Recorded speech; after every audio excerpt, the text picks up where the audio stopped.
Hallelujah, praise the lord. ప్రభువైన యేసుక్రీస్తు నామములో అందరికీ వందనాలు. ప్రియ స్నేహితులారా, మన దేవుడైన యెహోవా నమ్మదగిన వాడు. ఆయన యందు నమ్మిక ఉంచిన ప్రతి ఒక్కరి పట్ల ఆయన గొప్ప కార్యాలు, అద్భుత కార్యాలు, ఆశ్చర్య కార్యాలు జరిగించే దేవుడై ఉన్నాడు.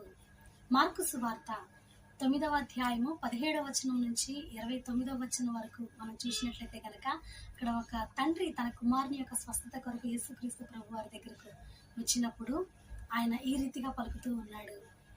నేను నీ శిష్యుల దగ్గరికి వచ్చినప్పుడు వారు ఏమీ చేయలేకపోయారు, నీ వలనైతే నా కుమారుని బాగు చేయమని పలుకుతూ ఉన్నాడు.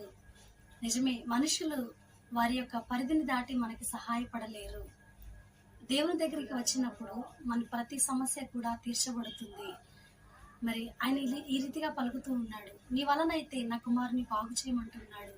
దేవుని దగ్గరికి వచ్చినప్పుడు మనం నమ్మికతో రావాలి, ఆయన యందు విశ్వాసం ఉంచాలి. హెబ్రీయులకు రాసినటువంటి పత్రిక 11వ అధ్యాయము 6వ వచనంలో చెప్పబడిన రీతిగా దేవుని యొద్దకు వచ్చేవాడు ఆయన ఫలము దయచేస్తాడని నమ్మాలి. నమ్మినట్లయితే తప్పకుండా ఆయన గొప్ప కార్యాలు చేసే దేవుడై ఉన్నాడు.